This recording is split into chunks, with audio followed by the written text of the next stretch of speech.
Welcome to Best 1031 Online, where you will get expert insights into all aspects of tax deferred 1031 exchange from some of the nation's most well known commercial real estate professionals, as well as CPAs, accommodators, wealth managers, and others. Here's your host, 1031 Broker James. Let me tell you something. If you're a practicing commercial real estate broker trying to keep up in today's market, you cannot do it all yourself. I couldn't do what I do without my virtual assistant from CRE Task Wizard. Their VAs are trained specifically for commercial real estate administrative work, which frees me up to focus on revenue producing activities. If you want your time back and your sanity back, go to CRETaskWizard.com. Tell them 1031 Broker James sent you, and they'll waive your onboarding fee. CRE Task Wizard. Buy your time back. Hello, and welcome to this episode of QI Corner. Glad you could join us. Joining me is my fabulous co-host, Mr. Greg Burns with IPX 1031. Greg, thanks for joining us. How are you today? I'm good. We got through some rainy weather today, last couple of days, so that was good. And we're still here, so that's great. Yeah, and I haven't heard about any mudslides, so that's also no. Actually, it's amazing that the burn areas they I think have gotten through that really good. So that's great news. Yes. And how about those Dodgers? Oh yeah, man! It was won by the skin of our teeth. Game 6, Game 7 was enough for a whole year of baseball, I'll tell you. Yeah, it was quite the exciting deal. I was a wreck for about 3 days after Game 5 and Game 6. But yeah, thrilling series. Probably one of the best World Series I've seen in a long time.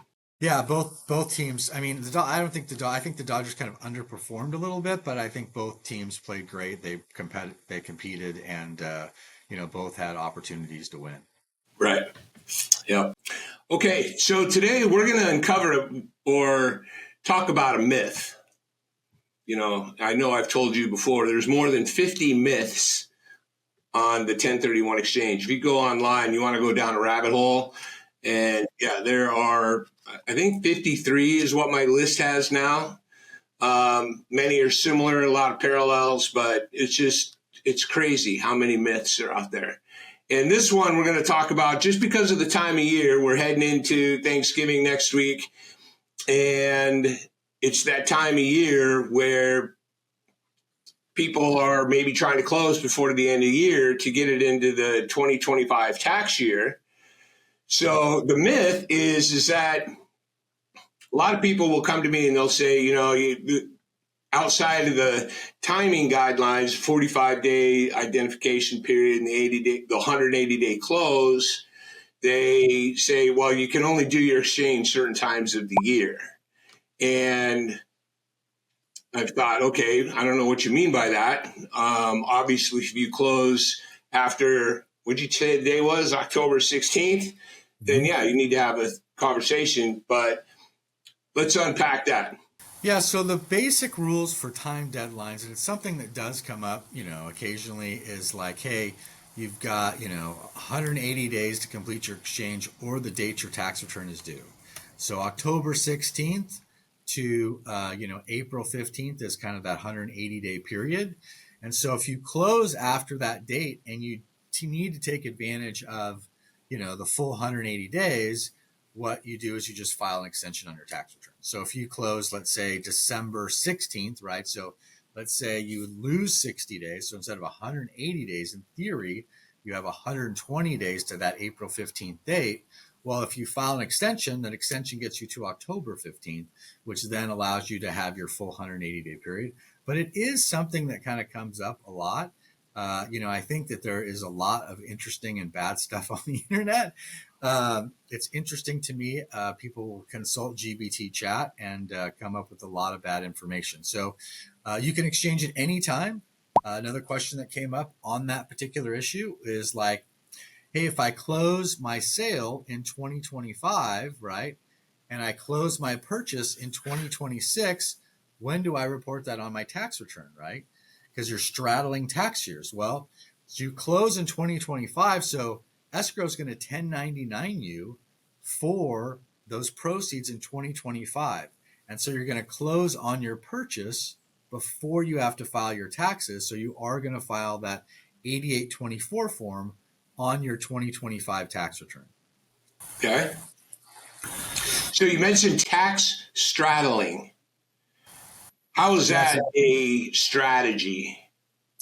So it's an interesting concept. So if you, let's say you're in an exchange, you close in 2025, so you're 1099 for those proceeds, right? And then you extend into that 2026 tax year, and you make it, an effort to complete your exchange and you're unsuccessful.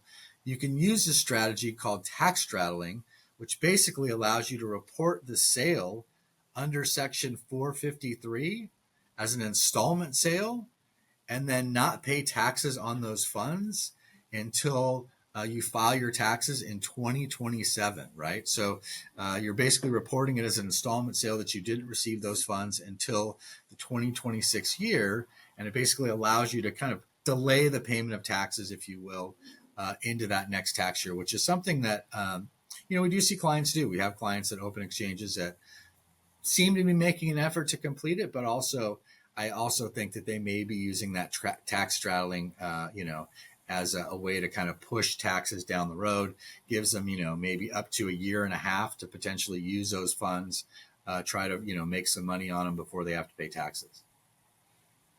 Nice. Yeah, it's all points to the thing that we've talked about on a regular basis is having a plan. Yeah. You have that initial down leg property, the property you've held for more than 10 years or a couple of decades, and you've got this pretty significant recapture bill coming, depreciation recapture, and when you're going to close it, and what are you going to exchange into, and what are your tax implications, and what are the best ways to get rid of that property for whatever reason, management, tenants, deferred maintenance, and get into something that is the opposite of all those things, and do it in a way where it's just a smart plan, very strategic, defer all your taxes, and make it as seamless as possible. You can't do all those things if you just go and say, okay, yeah, our triplex, we've owned our triplex for 12 years, really done with it, and let's just put it on market and sell it. And then all of a sudden, you're 2 weeks away from close, and your CPA lets you know, oh, by the way, you're going to own $500,000 in taxes. Yeah. Yeah, I would say even clients that are in exchanges that, don't really plan for it are the ones that get in the trouble the most. I would say pre-planning is the most important part of the exchange, which is like, why are you selling the asset? What are you trying to accomplish? Are you doing it for cash flow reasons? We mentioned management reasons. Are you doing it for geographic reasons? You have to have a plan in place, and then make sure that your plan is executable, right?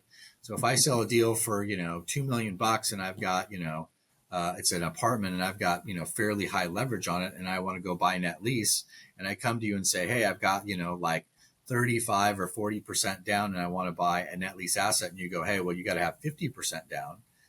I got to know that before I go into it. So it's important that you, talk to somebody that understands 1031 and has done some of them, and can give you a good education on, plan forward. Right. And in our last episode, we talked about the 5 ways to ruin a 1031. And so I'm in a case right now that I have a gentleman, he's got $24 million worth of properties over 2 escrows, that one of them, the smaller one, he's got to get a loan. And I've told him, I've already sent him a lender. He hasn't talked to him. It's like, you need to get in touch with this lender. You're going to close on this deal on January 5th, and then we've got 45 to identify and, the time to close, et cetera. But lending criteria today, and with the rates, and, obviously I've already seen the cap rates on the net lease deals dropping a little bit. And, yes, rates have softened a little bit. So there is a bit of a spread, but you still need to be very strategic and make sure you're dealing with a lender that can underwrite your deal and be able to close on time. Yeah. We're running into a deal right now where someone took advantage of the disaster relief extension through the wildfires. So that was October 15th. And they are bumping right up against their closing date, which is in early December. And obviously if they don't close that deal, on or before their 180th day, they are in trouble. So, so it is definitely something that you really need to take a look at and make sure that you're not in a position where you are having an issue with the lender. So this one is going to be, very tight for sure. Yeah. So just to wrap up, going back to exchange any time of the year or certain times of the year, it's not true. You can exchange whenever you want. You just need to make sure that if you are a taxpayer that is used to filing your taxes on April 15th and you've closed after October 16th, have that early conversation with your CPA to let them know, hey, we're going to want to do an extension of our taxes to file in October the following year, just to make sure that we have plenty of time to close. Obviously, I've never come across or come up against 180 days. I haven't. I've been very fortunate in all the exchanges I've done.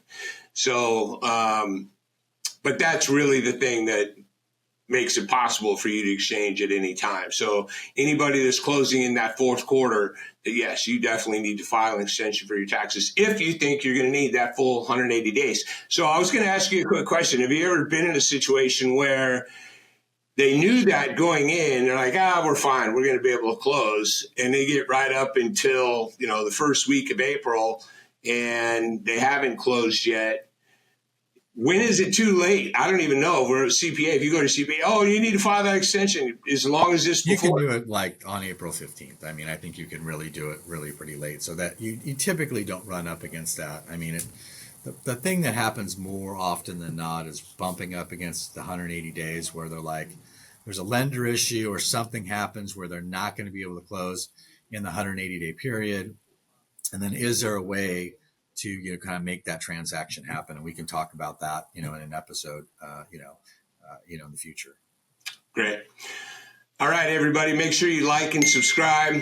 Thanks for joining us today. Greg, good to see you, and we'll see you next time on the QI Corner. Sounds good.